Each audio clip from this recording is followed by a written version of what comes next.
In the middle of the night on January 14, 2009, Arizona's emergency services received a call. The caller was a woman so distressed that it was nearly impossible to understand her words.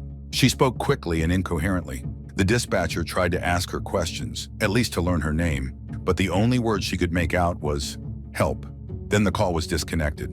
The dispatcher called back, and the same terrified, incoherent voice answered before the line went dead again. Quickly, the dispatcher traced the call's location and sent police officers to the address. But before they arrived, a third call came in. It was the same woman, asking simply, "Are they coming?" Then out of nowhere, she added, "He was choking me."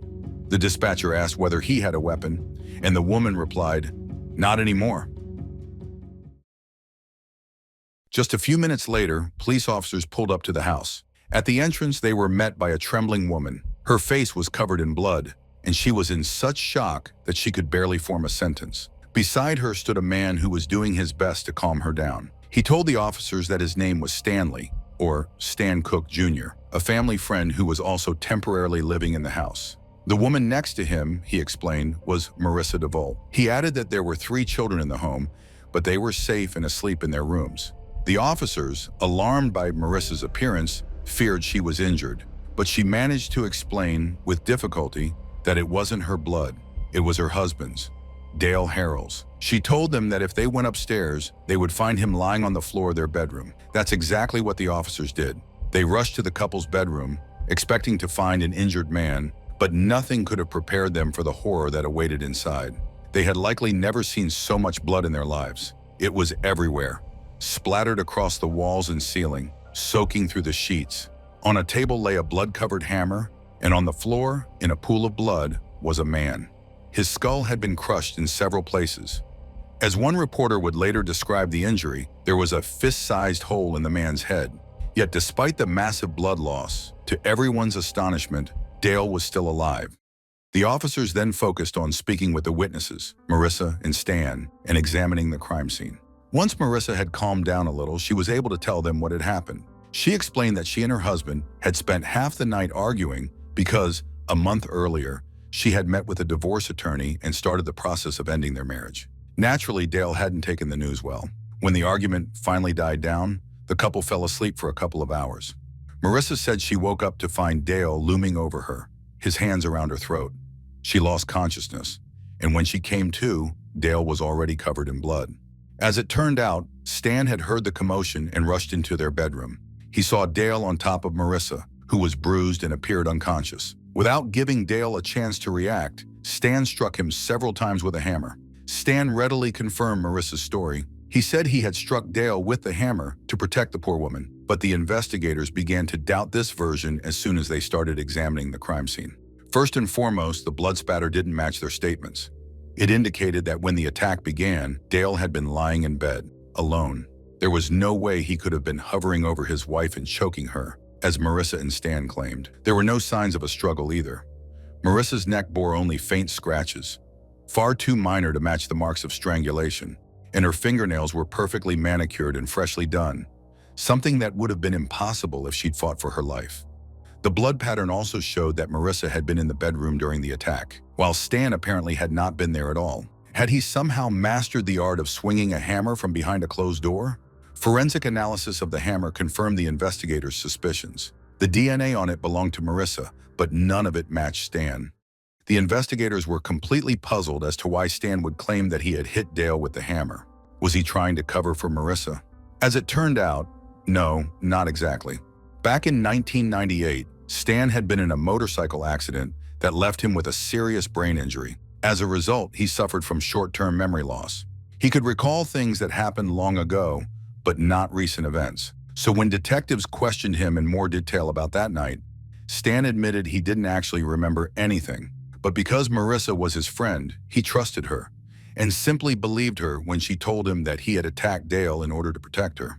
To the detectives, that revelation spoke volumes. It suggested that Marissa may have taken advantage of Stan's memory loss to manipulate him. But why would she do that? Searching for the answer, investigators began to dig into the family's personal life. Marissa and Dale were a married couple living a modest life in Gilbert, a quiet suburb of Arizona. The two had first met back in high school, where they briefly dated during their senior years. After graduation, however, their paths diverged dramatically. Marissa gave birth to a daughter, whom she named Rhiannon. Unfortunately, the child's father was never in the picture, and as a young single mother, Marissa struggled, especially financially. Before that, she had worked various service jobs and dreamed of continuing her education. But motherhood forced her to put those plans on hold. In order to make ends meet, Marissa found work at a nightclub. She worked as a dancer, one of those who had to follow a strict less is more dress policy on stage. Despite her circumstances, she didn't abandon her dream of going to college, though she was torn between studying accounting or law. Dale, on the other hand, had always moved steadily toward his goals. He knew exactly what he wanted from life and pursued it with determination. After earning a degree in mechanical engineering, he built a successful career specializing in refrigeration technology. In the early 2000s, fate brought them together again, this time in Phoenix. They reconnected, talked, and soon agreed to meet again. It didn't take long for their renewed friendship to blossom into a romance. By the end of that first month, Marissa and her daughter Rhiannon had become the most important people in Dale's life. Dale and Marissa eventually married, and their family grew with the birth of 2 more daughters, Kieran and Harold and Dine and Harold. By then, Marissa had long left her job at the club and devoted herself to being a full-time mother. Dale had a stable income and was able to fully support his family. At various times, friends of the family also lived in the Harrells' home. For example, Marissa's friend Amy Dewey stayed with them for several months, occasionally helping the couple take care of the children. After Amy moved out, her room was taken by 31-year-old Stanley Cook Jr. Since Stan often had free time, he also helped out with the kids. By all appearances, he was an ideal housemate, someone who minded his own business and treated the family's privacy with respect. After reviewing the evidence and learning more about the family's background, detectives brought Marissa back to the police station for further questioning. Although only about 12 hours had passed since her 911 call, she appeared completely calm, even cheerful, something that unsettled the investigators. Marissa initially tried to stick to her original story, but when the detective listed all the evidence that contradicted it, she finally admitted that she had been the one to strike her husband with the hammer. However, she claimed she did so only after he had attacked and assaulted her that night. She explained that she had recently been hanging pictures in the bedroom and had left the hammer there. Around 2:30 a.m., as she stepped out of the bathroom, she picked up the hammer and saying, "You don't own me," hit Dale with it. Incredibly, she laughed as she described what happened, saying she found it funny how the hammer went into his head. After landing several blows, she pushed Dale off the bed so she wouldn't have to look at what she had done. It was then, she said, that Stan rushed into the room after hearing the noise and took the hammer from her. Marissa claimed that Dale had been abusive toward her, that he often beat her, constantly complained about their finances, and always wanted more money. She also suspected he had been unfaithful. But friends and acquaintances painted a very different picture of Dale. They described him as calm, patient, and even-tempered.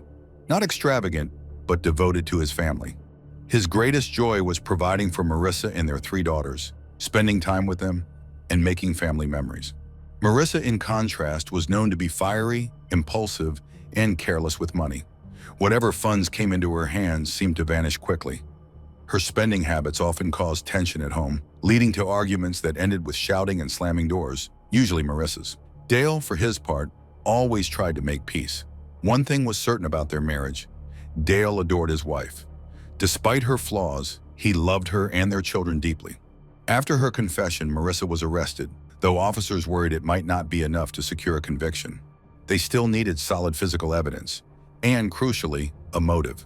Marissa posted bail and returned home, while detectives dove into the family's emails and financial records. What they discovered there did not cast Marissa in a favorable light. Police uncovered a series of financial transactions linked to Marissa that couldn't be explained by her husband's income. Since Marissa herself didn't have a job, this meant she had another secret source of money. And it wasn't just small amounts. The deposits to her account totaled hundreds of thousands of dollars.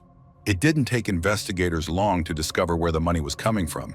As it turned out, Marissa had been leading a double life, one her husband and friends knew nothing about. Over 2 years earlier, she had registered on a website for The Successful and the Attractive, a dating platform where the men were considered successful and the women young and beautiful. The site still exists today and essentially connects wealthy men with women willing to spend time with them in exchange for financial support. Through the site, Marissa met a man she believed could solve all her financial problems. 56-year-old Alan Flores. Alan was a successful business consultant, eager to spoil his mistress. Their relationship lasted more than 2 years. During that time, he gave Marissa money for gambling, paid her bills, and covered virtually every financial need, real or imagined, she ever had. In total, Marissa received more than $360,000 from him. But despite their arrangement, the relationship between the two lovers was far from perfect. Over the course of 2 years, Alan had grown tired of Marissa's constant financial demands. He wanted the money he had spent on her back, and he was within his rights to do so. While Marissa's time with him had been part of the arrangement she agreed to on the website, her demands had become excessive. To secure repayment, Alan made Marissa sign an IOU and threatened her with legal action if she failed to return the money. Panic set in. Her marriage was at risk. She faced a massive debt, and legal consequences loomed. Marissa was confronted with a harsh choice: face financial ruin or do whatever it took to avoid it. She chose the latter.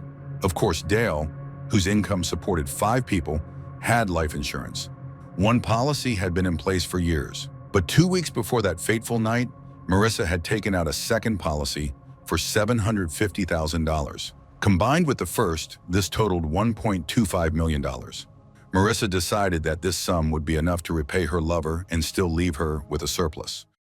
While the detectives continued their investigation, Dale remained in critical condition. An emergency surgery had somewhat stabilized him, but he was alive only thanks to life support. He lay in a hospital bed, suspended between life and death, as the rest of his family gathered around him. Weeks passed, but the doctor's prognosis did not improve. On February 9th, both the medical team and the family made the difficult decision to remove Dale from life support. Dale Harrell passed away, surrounded by those who loved him and whom he loved in return. With his death, the charges against Marissa were elevated from assault to murder. Given the increased severity of the case, detectives and the prosecution decided to place her back in custody. But the police didn't have to search for her long. Marissa went to them herself. Just 1 day after her husband's death, she ended up in the hospital. She had gone out for a run as usual when suddenly someone attacked her from behind and beat her. Her injuries were serious, but not life-threatening. She had a broken jaw and a fractured ankle. Police found her just 2 or 3 meters from the road in a dirty, wet tracksuit. After receiving a call from Stan, he knew she had gone for her run, and when she didn't return, grew worried. Given that the attacker likely knew her usual running route, many initially suspected that Stan had assaulted her in revenge. But shortly afterward, Stan walked into the police station and made a statement that left the investigators stunned.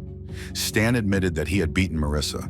While investigators had suspected as much, what he revealed next shocked them. He had done it because Marissa asked him to. She was desperate for money. Since she couldn't collect the $1.25 million from her husband's life insurance, as she was now accused of his murder, she refused to give up on the idea of getting funds by any means necessary. She devised a plan B. If Dale's insurance was unattainable, she could claim her own. Marissa discovered a clause in her personal insurance policy. If she became paralyzed due to a spinal injury, she would receive $500,000. She asked Stan to paralyze her. They discussed methods: stabbing her in the back, throwing her off a high-rise, running her over with a car.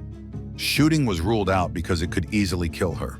The car and fall options also seemed too risky. Ultimately, they settled on a sledgehammer. Marissa took a painkiller, and in the bathroom, Stan began hitting her. Occasionally, he paused to support her story that she had gone for a run and that he was trying to call her because he was worried. Afterward, Stan carried the battered Marissa to a car, drove her some distance, and left her by the roadside.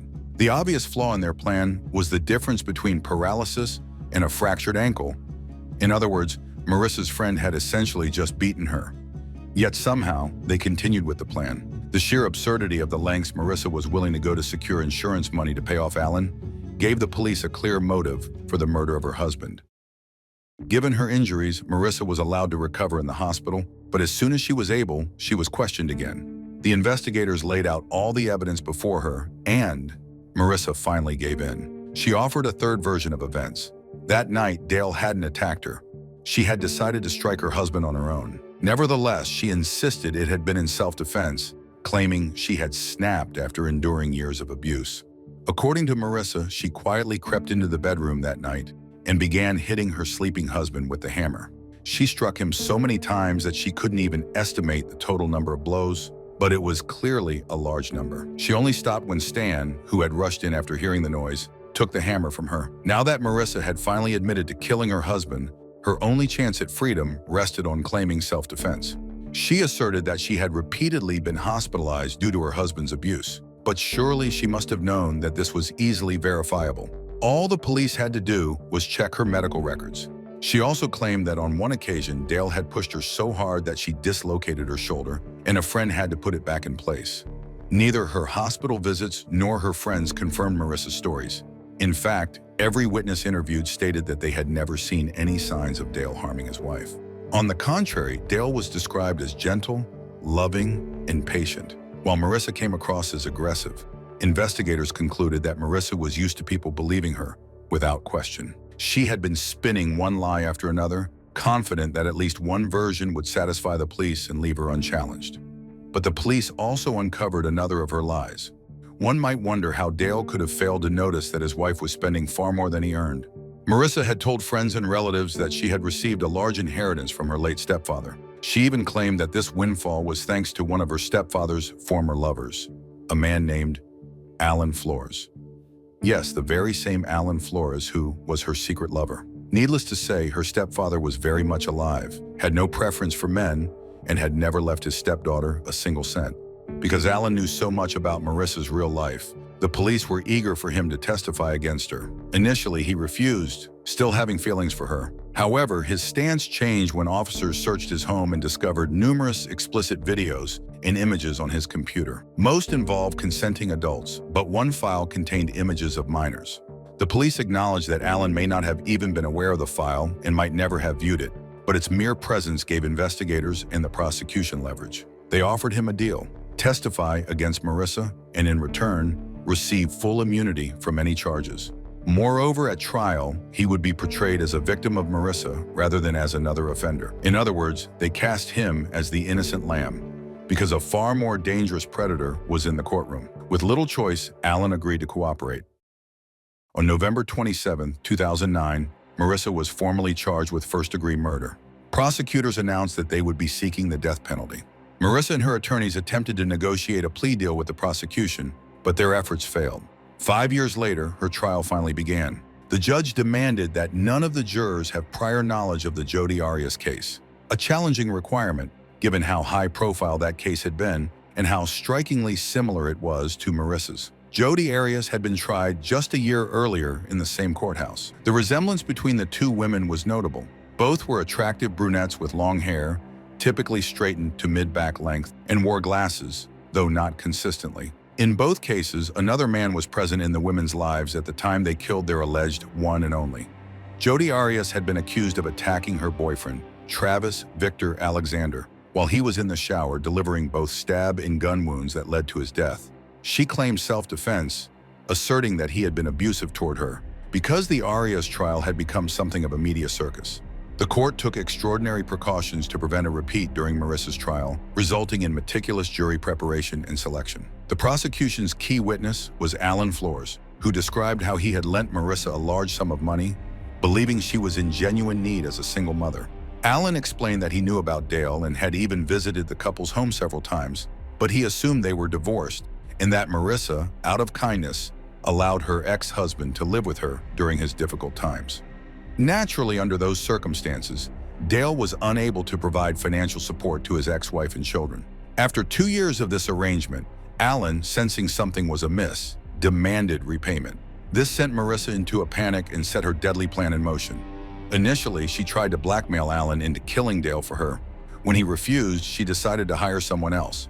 But since she had no money of her own, she had Alan provide $7,000 for a hitman. Although Marissa wasn't targeting Alan, he soon realized the danger she posed and, shortly before Dale's murder, began keeping a sort of diary, recording all conversations with his lover. These recordings revealed that Marissa told Alan she would either hire someone to kill her husband or do it herself, and then claimed to the police that he had assaulted her after they drank one evening. A day before the murder, she even claimed to Alan that she had already killed Dale with a crowbar after he attacked her. A lie, but likely a rehearsal for the actual crime. Sitting on the witness stand, Allen testified that despite everything, he had continued his relationship with Marissa, admitting to prosecutors that he suspected Marissa was just using him for money.